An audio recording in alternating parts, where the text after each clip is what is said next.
Hello बच्चों अब आपका कल जो छठी क्लास का विज्ञान का पेपर है, आज जो उसका सैम्पल पेपर हम दे रहे हैं आपके लिए बनाया है। मुझे उम्मीद है ये आपको पूरी मदद करेगा, तो आप अच्छे से तैयारी करने में आपकी प्रैक्टिस हो जाएगी इससे।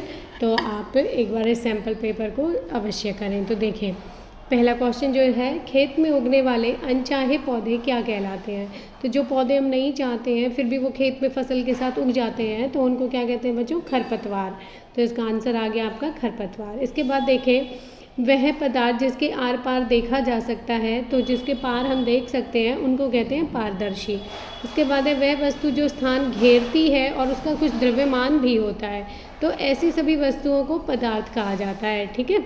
इसके बाद देखें, जबड़े एवं कपाल के मध्य पाई जाने वाली संधि। तो हमारा जबड़ा और जो कपाल है उसके बीच में जो संधि पाई जाती है वह अचल संधि होती है, क्योंकि आपने देखा होगा कि इन दोनों के बीच में कोई मूवमेंट नहीं होता है। ठीक है। अगर आप ऊपरी जबड़ा अपना देखें और ऊपर आपकी कपाल जो है उनके बीच में कोई भी गति नहीं है, तो इसलिए इसका आंसर अचल संधि। इसके बाद है, निम्न में शाकाहारी भोजन बताना है कि इनमें से कौन से शाकाहारी हैं। शाकाहारी जो केवल हमें पौधों से प्राप्त होते हैं, पौधे या पौधे के उत्पाद से। ठीक है, तो उनको हम कहते हैं शाकाहारी।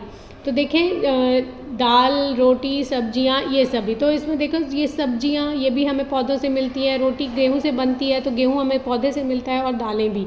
ठीक, तो इसका आंसर हो गया ये सभी। तो देखो बच्चों, इस तरह से जो पहला क्वेश्चन था उसका आंसर खरपतवार, दूसरे का पारदर्शी, तीसरे का पदार्थ, और फिर चौथे का अचल, और इसका हो गया ये सभी। तो ये आपके इस तरह से आंसर हो गए। ठीक है। इसके बाद अगला क्वेश्चन देख लेते हैं, छठा क्वेश्चन जो दिया हुआ है वो खाली स्थान है। तो खाली स्थान में लिखा है, पत्तियां पौधों के लिए डैश बनाती हैं। तो क्या बनाती हैं बच्चों? भोजन बनाती हैं, है ना। प्रकाश संश्लेषण की विधि के द्वारा पत्तियां भोजन बनाती हैं। तो यहाँ पर आपका खाली स्थान में क्या आएगा? भोजन। इसके बाद देखें, वह विधि जिससे दो ऐसे अवयवों जिनके अमापों में अंतर हो कि अलग करने में किया जाता है। तो ऐसी विधि जिसमें दो अवयव अलग अलग हैं, ठीक है, तो उनको हम मतलब उन अमाप क्या है? उनका साइज जो है कणों के वो अलग अलग हैं। तो इसको हम कैसे कर सकते हैं? छान सकते हैं ना आसानी से। तो ये विधि जो हो जाएगी आपकी चालन विधि। ठीक है, छलनी के द्वारा हम इसको छान सकते हैं। तो छन्नी के द्वारा हम जिससे छान लेते हैं तो वह चालन विधि। ठीक है। तो यहाँ आंसर आपका जो है, देखिए पहले खाली स्थान में जो आंसर आपका आ रहा है वह आ रहा है भोजन। इसके बाद जो दूसरा खाली स्थान है उसमें आपका जो आंसर आएगा वह आंसर आएगा आपका चालन। ठीक है। इसके बाद तीसरा देखें, विटामिन सी के अभाव से जो रोग होता है उसका नाम बताना है, तो वह होता है स्कर्वी। ठीक, तो इस तरह से ये आपके खाली स्थान तीनों हो गए। अगला क्वेश्चन देखते हैं, दूध और जल के मिश्रण को नी संयंदन द्वारा पृथक किया जा सकता है। तो नी संयंदन विधि जो होती है बच्चों, नी संयंदन में क्या होता है? फिल्टर करना होता है हमें। ठीक है, तो जैसे छलनी की मदद से आपने चाय पत्ती छान ली, तो यहाँ दूध और जल का मिश्रण जो है वो हम नी संयंदन से अलग नहीं कर सकते हैं। ठीक है, तो इसके लिए ये असत्य हो जाएगा। आपका आंसर जो आएगा वह क्या आएगा? असत्य। आगे देखिए, 10वें क्वेश्चन में लिखा है, जड़ें जल को पत्तियों तक पहुंचाती हैं। तो ये बिल्कुल ठीक बात है। जड़ें जो हैं जो वह जल का नीचे से अवशोषण करती हैं और पत्तियों तक पहुंचाती हैं। तो पहुंचाने के लिए बीच में तने के माध्यम से पत्तियां तक वह जल पहुंचता है। तो ज़मीन से सोखने का जो काम किया जाता है, अवशोषण का काम किया जाता है, जो वह काम कौन करता है बच्चों? वह काम करते हैं जड़ें। तो सॉरी, यहाँ पर आपका ये आंसर जो है ये असत्य आएगा। ठीक है, क्योंकि जड़ें जो हैं वह अवशोषण का काम करती हैं, पत्तियों तक पहुँचाने का काम जो है वह तना करता है। ठीक है, तो यहाँ असत्य हो जाएगा। अगला क्वेश्चन देखते हैं। आगे जो आपका 11वां क्वेश्चन यहाँ दिया हुआ है कि पौधे में तने का क्या कार्य है। तो देखें, पौधा जो होता है उसमें तना, ये बीच वाला जो पोर्शन होता है इसको कहा जाता है। ज़मीन में जो पोर्शन है उसका भाग जो है वह जड़ है। उसके बाद तना ये बीच का होता है जो मोटा होता है ना, किसी में थोड़ा पतला भी होता है, और उस पर भी पत्तियां शाखाओं के साथ होती हैं, फूल भी आते हैं यहाँ पर, है ना। तो जो तना है, देखो तना ना हो तो ये पौधा जो है वह अच्छी मजबूती से नहीं खड़ा रह पाएगा, है ना। तो ये इसको सीधा खड़ा करने में भी मदद करता है, मजबूती से सीधा खड़ा करके रखने में मदद करता है ना। और दूसरा काम अभी जैसे हमने पिछले में ही देखा था कि तना जो है संवहन का कार्य करता है, कि वह एक स्थान से दूसरे स्थान तक जो पदार्थ हैं उनको पहुंचाता है, जैसे जल को जड़ों से लेकर पत्तियों तक पहुंचाना, है ना, या फिर पत्तियां जो भोजन बनाती हैं उसको बाकी के पूरे पौधे तक पहुंचाना, ये सारा काम किसका है, तने का होता है। ठीक, तो इसके बाद अगला देख लेते हैं, छालन से क्या अभिप्राय है। तो छालन मतलब इसको चालन भी कहा जाता है। ठीक है, चालन यानी छलनी की मदद से छानना। तो आप इसमें यही लिखेंगे जो पीछे भी अभी देखो हमने पढ़ा था कि जब दो अवयव अलग अलग होते हैं उनका आमाप जो होता है वह अलग अलग हो। आमाप मतलब उनका जो कणों का साइज़ है वह अलग अलग होता है, तो उनको छानने का काम करा जाता है, अलग अलग पृथक करने का काम किया जाता है, तो वो हम छालन विधि से कर सकते हैं। इसके बाद अगला क्वेश्चन देखते हैं। अगले क्वेश्चन में लिखा है कि शाकाहारी जीव क्या होते हैं। शाकाहारी जीव वह होते हैं जो पौधे और पौधों के उत्पाद, पौधे व पौधों से मिलने वाले जो उत्पाद होते हैं उनको खाते हैं। ठीक है, वही उनका भोजन होता है, उनको शाकाहारी जीव कहते हैं। जैसे गाय हो गई, भैंस हो गया, है ना, ये सब आपके शाकाहारी जीव हैं। इसके बाद अगला क्वेश्चन, समांतर शिराविन्यास और जालिका रूपी शिराविन्यास में अंतर लिखें और उदाहरण भी दें इसके। तो देखो बच्चों, जो पत्तियां होती हैं, पत्तियों में इस तरह से जो उनकी शिराएँ होती हैं उनके अलग अलग पैटर्न होते हैं। तो ये जो पैटर्न बने होते हैं पत्तियों में, इसी को कहा जाता है शिराविन्यास। ठीक है, तो ये जो शिराविन्यास है आपका पत्तियों का,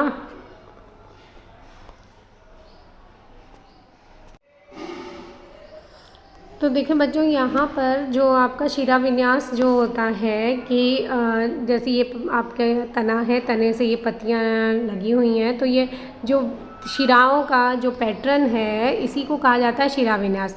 अगर ये बिल्कुल सीधी सीधी इस तरह से है तो इसको कहा जाता है समांतर शिराविन्यास। ठीक है, ये होगा समांतर। अगर इसी में ये जो पत्तियों के बीच में जो शिराएं हैं वो एक दूसरे को इस तरह से काट रही हैं, जाल की तरह बन रहा है उनमें, तो ये होता है आपका जालिका रूपी शिराविन्यास। ठीक है, तो आपने यही बताना है कि जब शिराओं का जो पैटर्न होता है वह समांतर हो, वह एक दूसरे को ना काटे, तो उसे समांतर शिराविन्यास कहते हैं। और जब शिराओं का जो पैटर्न है, डिज़ाइन है, वह जाल के रूप में हो, एक दूसरे को वो काट रही हो शिराएं, तो वो जालिका रूपी शिराविन्यास होता है। ठीक, फिर इनके उदाहरण लिखने हैं। उदाहरण में देखें, जालिका में आप लिख सकते हैं गुलाब, जैसे आपने गुलाब की पत्ती देखी होगी या फिर पीपल का पत्ता देखा होगा। इनमें कैसा होता है, जालिका रूपी शिराविन्यास होता है, पत्ती में जो बीच में शिराएं होती हैं वो एक दूसरे को काट रही होती हैं। अब समांतर की बात करते हैं, तो समांतर में आपने देखा होगा, कभी घास में बैठे हो आप तो घास का पत्ता तोड़ लिया होगा, तो उस पत्ते को ध्यान से देखें तो आपको वो इस तरह से सीधी सीधी उसमें भी शिराएं दिखी होंगी। ठीक है, तो वह समांतर शिराविन्यास कहलाता है। इसके अलावा आपने जैसे मक्का का अगर पौधा देखा है तो उसमें भी ऐसा ही होता है। ठीक, तो आप ये उदाहरण इसमें लिख सकते हैं। फिर अगला क्वेश्चन देखते हैं, कंकाल किसे कहते हैं, इसका कार्य क्या है। तो देखें, हमारा जो शरीर है उसमें जो अस्थियों का ढांचा है, हमारे शरीर के अस्थियों का जो ढांचा है वही हमारा कंकाल कहलाता है। ठीक है, अस्थियों का ढांचा, एक बार फिर से लिख देती हूँ मेरे को, अस्थियों का ढांचा, अस्थियों का ढांचा जो है वही हमारा कंकाल कहलाता है। ठीक है, अस्थियों के ढांचे को क्या कहते हैं, कंकाल कहते हैं। अब इसका कार्य क्या होता है, इसका कार्य होता है हमारे शरीर को सही रखना, मतलब कि हमारा जो हम गति करते हैं वह भी इसी की मदद से करते हैं। अगर हमारी अस्थियां ना हो तो हमें चलना भी मुश्किल हो जाए, और हमारे शरीर को बिल्कुल एक सुव्यवस्थित और सही तरह से रखना, ठीक है, वह इसी का कार्य होता है। अगर मान लो आपके पास अस्थियां ना होती, है ना, तो क्या होता, आप एक केवल मांसपेशियां आपके शरीर में होती, और मांसपेशियां होती तो क्या आप चल पाते, है ना, आप ठीक से खड़े भी नहीं हो पाते। तो इसलिए यह हमारे शरीर को सुव्यवस्थित और हमें गति में चलने में मदद करता है। ठीक है, तो इस तरह से ये आपका इसका क्वेश्चन का आंसर हो गया। आगे देखते हैं, मरुस्थल में उगने वाले पौधों की विशेषताएं लिखें जो उन्हें कम पानी में भी जीवित रखती हैं। तो देखिए, मरुस्थल के जो पौधे होते हैं आपने देखा होगा कि उनकी पत्तियाँ जो होती हैं बिल्कुल पतली पतली होती हैं या फिर वह कांटों का रूप ले लेती हैं। तो आपने यही सब उदाहरण इसमें देने हैं कि उनकी जो पत्तियाँ होती हैं वे कांटों का रूप ले लेती हैं ताकि जिससे कम से कम पानी का वाष्पोत्सर्जन हो वहाँ से, ठीक है। या फिर वो पत्तियाँ जो होती हैं वो बहुत पतली पतली होती हैं ताकि उनसे वाष्पोत्सर्जन कम से कम हो। इनकी जड़ें जो होती हैं वो काफ़ी गहराई तक जाती हैं ताकि नीचे ज़मीन में जो गहरापन है वहाँ पर जाके उन्हें पानी मिल जाए, ठीक। तो इस तरह से ये आप इसका आंसर लिख सकते हैं। कि अगला क्वेश्चन देखते हैं। अब अगला क्वेश्चन में लिखा है पक्षी, इसको थोड़ा बड़ा कर लेते हैं, 5 मार्क्स के क्वेश्चन है, ये आपको अच्छे से तैयार करने हैं। तो देखें, पक्षी और केंचुए कैसे गति करता है व्याख्या करें। तो देखें, पक्षी की जो होते हैं बच्चों, इनकी जो अस्थियां होती हैं वह हल्की होती हैं, ठीक है, जिसके कारण उनमें वायु जो होती है वह होती है और वह हल्की होती हैं और उनको ऊपर उड़ने में मदद करती हैं पक्षियों को, है ना। और इस आप केंचुए के में लिख सकते हैं कि केंचुआ जो होता है वह संकुचन और विस्तरण विधि से अपने शरीर की गति करता है, ठीक। तो इस तरह आप इसको क्वेश्चन को लिख सकते हैं। इसके अलावा जो पक्षी होते हैं आप उसमें आगे ये भी लिख सकते हैं कि उनके पंख होते हैं, आपने देखा ही होगा पंखों की पहचान, पंखों से ही हम पक्षियों को पहचानते हैं जो उड़ सकते हैं, है ना। तो इनके पंख होते हैं, ठीक। जो इनका जो पीछे की हिंड लिम्ब जो होती है मतलब वह पंखों में बदल गई होती है, ठीक। अब इसके बाद अगला क्वेश्चन देखते हैं। इसका 11वें क्वेश्चन में तालाब एवं झील में रहने वाले जंतुओं और पौधों के गुणों को लिखें जो उन्हें जल में रहने के अनुकूल बनाते हैं। तो देखें बच्चों, इसमें आपने जलीय जो पौधे हैं, ठीक है, जल में रहने वाले पौधे जो होते हैं उनके बारे में लिखना है और जंतुओं के बारे में भी लिखना है कि ये दोनों किस तरह से पानी में रह सकते हैं। तो देखिए, सबसे कॉमन जो सबसे मुख्य है जंतुओं में क्या होता है, इनका शरीर जो होता है धारा रेखीय शरीर होता है जो इन्हें पानी में आगे गति करने में मदद करता है। इसी तरह से जलीय पौधे जो होते हैं ना, उनके ऊपर की जो लेयर होती है वह चिकनी होती है जिससे पानी उन पर ना ठहरे, ठीक है। पानी उन पर नहीं ठहरेगा, चिकनी लेयर होगी तो क्या होगा कि वह उन वाटर लॉगिंग से मतलब कि पानी ज़्यादा इकट्ठा होने से उनका जो श्वसन की प्रक्रिया है वह ख़त्म नहीं होगी और वह श्वसन करते रहेंगे, ठीक। तो इसलिए उनकी जो पानी पत्तियाँ जो होती हैं वह चिकनी सतह की होती हैं, ठीक है। और भी इस तरह से आप इसके गुण लिख सकते हैं, ठीक। इसके बाद अगला क्वेश्चन है पौधे के विभिन्न भाग चित्र की सहायता से दर्शाएं। तो इस तरह से आप विभिन्न भाग पौधे के बना लें, जड़, उसकी पत्तियाँ, उसका फूल और उनको फिर दिखा दें, ठीक है। जैसे ये फूल हो गया, ये पत्ती हो गई, है ना, ये तना हो गया इसका और जड़ हो गई, ठीक है। एक कली बना लें, उसको दिखा दें। तो इस तरह से आप इसको दिखा सकते हैं, ठीक। तो बच्चों, ये क्वेश्चंस जो हैं आपके दिए गए हैं, इनको अच्छी तरह से तैयार करें।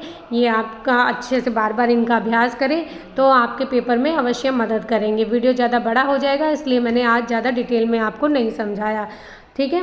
पर आपके पास सब कॉपी में लिखा होगा तो इन प्रश्नों के उत्तर आप ध्यान से याद कर लें। और जिन बच्चों ने अब तक चैनल को सब्सक्राइब नहीं किया है वो चैनल सब्सक्राइब ज़रूर ही कर लें, ठीक है, ताकि आपको आने वाले वीडियोस जो हैं उनका नोटिफिकेशन मिलता रहे। लाइक कर दें और कमेंट भी कर दें, ठीक है। और आपके दोस्त जो हैं उनको शेयर कर दें ताकि उनको भी मदद हो जाए। धन्यवाद बच्चों।